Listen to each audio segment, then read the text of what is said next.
without the CDBG funds, basically we wouldn't have been able to expand the access to care. At the Good Samaritan Health Center, Community Development Block Grant funds helped replace roofs on 2 buildings and plan improvements to the inside of their clinic. So we have projects that allow us to increase exam rooms. That's really increasing patient access to care. And for this community, that means keeping our patients out of the emergency rooms and giving our patients an opportunity to have a primary health center home. Thank you, Ms. Scott. Miles away, Beulah Scott heard about the CDBG funds at church. The former missionary applied, worried she couldn't keep up with much-needed repairs to her Kennesaw home. It's awfully important because our little income, we couldn't afford to have it done.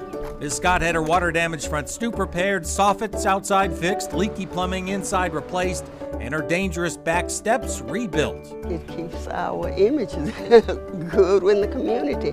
We have good neighbors and they've always appreciated all that's going on over here.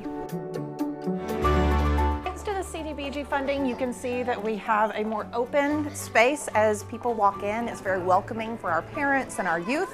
Emily Carter showed us the rejuvenation to the Boys and Girls Club in Marietta funded by CDBG funds. She says makes for a better environment that keeps kids coming in and staying out of trouble. Without donors like CDBG, we would not be able to keep the club renovated on a regular basis and at a place that our kids can be proud to be here every day. We knew that we needed a security footprint. At the Center for Children and Young Adults, there was a big security problem on campus. Victor Brown says they turned to the CDBG program for help. We have been fortunate to get Community Development Block Grant funding from Cobb, and we've been able to enhance our campus through a couple of key projects. Funds help them build a fence, put up security cameras around the buildings that house and teach young adults, and build a classroom to help clients get their GEDs. This may have taken 5 to 10 years. With the help of CDBG, we were able to do this in a relatively short time frame. Before I knew it, the toilet was in. Bessie Marchman says she knew her home needed work, but the disabled woman couldn't afford the cost to repair a ceiling fan that had shorted out, a toilet that was failing, and a water heater on its last legs. It means a lot to me being disabled and under funding, not being able to afford to get it done on my own. I look at CDBG as the roots that helped start Safe Path.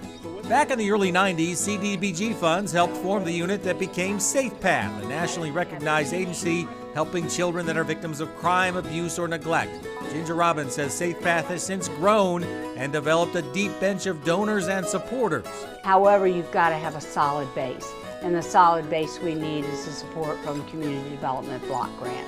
In Powder Springs, the kids played at Linear Park near the Silver Comet Trail while parents watched. CDBG funds helped build much of the park, but City Manager Pam Connor says benefits of the block grant funds are used across town. We've taken care of roofing, windows, mechanical equipment improvements at the Senior Citizens Facility. So we've been able to answer a lot of the needs and desires of the residents who've asked for it in a fairly responsive way.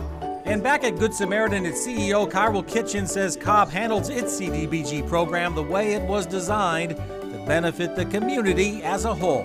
That's exactly what the funds are doing. They're helping to develop this community. The community is using community funds to build itself up, so I think it's a great name.